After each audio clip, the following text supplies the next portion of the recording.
कराची में कोरोना की चौथी लहर तशवीशनाक सूरत अख्तियार कर गई है। कल भी हमने आपको बताया था जो जितने टोटल केसेस आ रहे हैं पूरे मुल्क में आधे से ज़ायद अब कराची से आ रहे हैं। मुस्बत केसेस की शरह 25% से भी ऊपर चली गई है। डेल्टा वेरिएंट के केसेस भी मुसलसल सामने आ रहे हैं और मोहलिक वेरिएंट के केसेस की शरह 92% तक जा पहुंची है। और आपको बताएं कि बढ़ते केसेस के सबब एक्सपो सेंटर समेत सरकारी और प्राइवेट अस्पतालों में जगह कम पड़ने लगी है और डॉक्टरों और तिब्बी अमले में भी कोरोना की तशखीस हो रही है। पाकिस्तान मेडिकल एसोसिएशन के सेक्रेटरी जनरल कैसर सजाद ने खबरदार किया है कि कराची और लाहौर में तेज़ी से फैलते डेल्टा वेरिएंट को वक्त पर काबू नहीं किया गया तो हालात जो हैं वो मज़ीद ख़राब हो सकते हैं। ईद पर अंदरून मुल्क सफ़र करने वालों को बहुत एहतियात की ज़रूरत है। ये तो हम आपको काफ़ी दिनों से वैसे कह भी रहे हैं।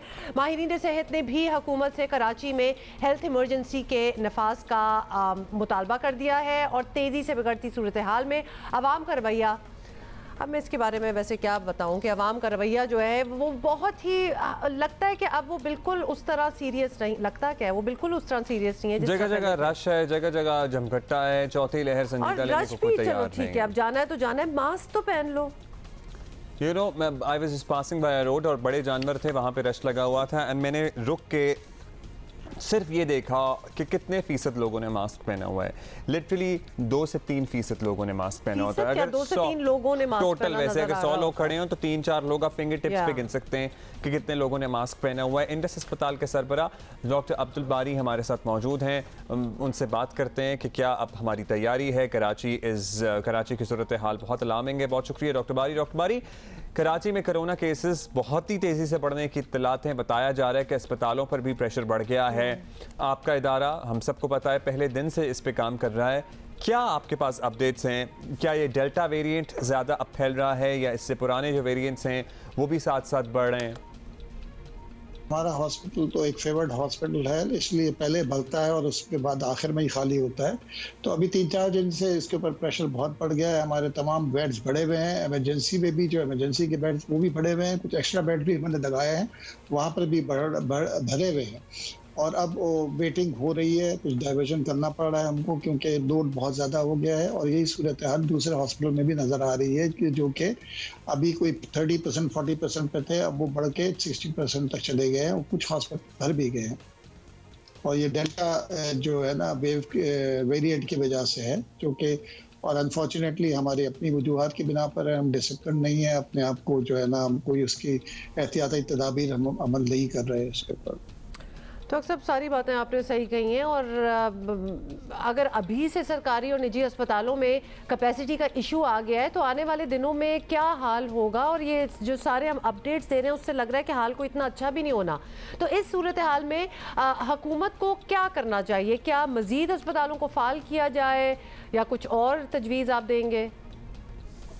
जी डेफिनेटली देखें, एक और प्लान बी तो बनाना पड़ेगा और उसमें यही है कि जो आपको कुछ नॉर्मल एक्टिविटीज़ को बंद करना पड़ेगा और कुछ पोर्शंस को आपको खोल के उन हॉस्पिटल को, क्योंकि अभी सूरत हाल ये है कि एक्सपो सेंटर में भी तकरीबन 137 मरीज़ मौजूद हैं। 141 वहाँ की कैपेसिटी है। तो आपको और बफर बनाने पड़ेंगे, जल्द से जल्द उसके ऊपर काम करना पड़ेगा। कुछ ऑक्सीजन सप्लाईज को भी बढ़ाना पड़ेगा क्योंकि अब इसका एकदम लोड आपका प्रेशर ऑक्सीजन सप्लाईज के ऊपर भी आएगा। तो उससे डेफिनेटली काम हो रहा है, बैकग्राउंड में चीज़ें हो रही हैं। मीटिंग थी सेक्रेटरी हेल्थ के साथ, ऑनलाइन मीटिंग हो रही थी कि हम जो ऑक्सीजन सप्लाईज की कंपनीज हैं उनसे भी बात कर रहे थे कि ये पहले से प्रिपरेशन हो जाए ताकि फिर इस सिचुएशन में ना आए कि पुराना खासा कि जो एम्बुलेंसेज में लोग हों और उनको जगह ना मिल रही हो। डॉक्टर साहब, फ़िलहाल तो बहुत ही परेशान कुन सूरत हाल नज़र आ रही है, पर्टिकुलरली कराची की। आपके अंदाजे में कोरोना वबा से मुकम्मल छुटकारा, पता नहीं ये सवाल करना भी नहीं चाहिए या करना चाहिए, लेकिन हम सब की ख्वाहिश तो यही है ना कि कब तक हम इस वबा पर काबू पा सकते हैं? लेकिन इसके लिए जो है ना हमको एज अ कौम एक फैसला करना होगा कि हमको डिसिप्लिन होना होगा, SOPs पे अमल करना होगा और वैक्सीन लगाने होंगे। देखिए वैक्सीन जो है ना इस मुल्क में फ्री लग रहे हैं और मेरी अभी कुछ लोगों ने थाईलैंड से किसी ने मुझसे फ़ोन पे बात किया था, पूछ रहा था वैक्सीन के बारे में, वहाँ पर ब्लैक में मिल रहे हैं।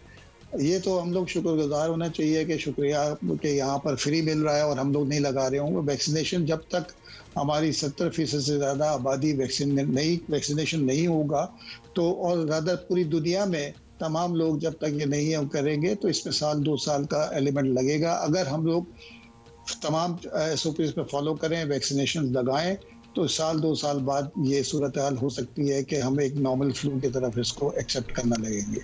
डॉक्टर अब्दुल बारी, बहुत बहुत शुक्रिया हमसे बात करने का। और बात सारी वही होगी जो हमारा सवाल होता है ना, जो एक रिटोरिकल सवाल लगना स्टार्ट हो गया, जी ये वबा कब ख़त्म होगी, क्या होगा, ये इट्स अप टू अस। जब हम सारे वैक्सीनेट हो जाएंगे, पूरी दुनिया तो लगी हुई है, हम लोग भी लगे हुए हैं, कोई ऐसी बात नहीं है, लेकिन अगर रफ्तार थोड़ी सी ज़्यादा तेज़ कर ले तो ज़रा ज़्यादा जल्दी हो जाएगा, नहीं किया तो इसी तरह म्यूटेट करती रहेगी और हम ढूंढते ही रहेंगे कि और कल डॉक्टर जावेद अकरम बता रहे थे ना कि हमारे पास एक पर्टिकुलर टाइम पीरियड नहीं है। ऐसा नहीं है कि 10 साल तक यही वैक्सीन करामत साबित होती रहे। ये वायरस बहुत जल्दी अपनी हैयत और अपनी शक्ल बदल रहा है। सो अगर हम सबको वैक्सीनेट होना है तो टाइम कम है, हमारी आबादी बहुत ज़्यादा है और everybody should take it seriously. I still know people जो नहीं लगवा रहे वैक्सीन, उनकी अपनी रीजनिंग है, अपनी वजूहात हैं। भाई क्या वजह, बहुत ये ना बड़ी एक होता है ना, एक लिटमस पेपर, एक लिटमस टेस्ट होता है, बड़ा डिवाइड सामने आ गया। जो नहीं लगवा रहे और उनकी कभी आप मंतक सुना करें कि वो क्यों नहीं लगवा रहे, तो फिर आप उनको अपनी ज़िंदगी से थोड़ा सा आउट कर देते हैं। बिकॉज इतनी जहालत, इतनी स्टडीज़ और रिसर्चेज और इतना कुछ होने के बावजूद जिसने नहीं मानना उसने नहीं मानना। और मैं एक बात बताऊं, ये वही लोग नहीं लगवा रहे जिनकी अपनी फैमिली में कोई करीबी शख्स इस वायरस की वजह से दुनिया से नहीं गया। जिनके गए हैं ना, आप उनसे पूछें कि वो किस तरह बेताब और बेचैन थे इस वैक्सीन के इंतजार।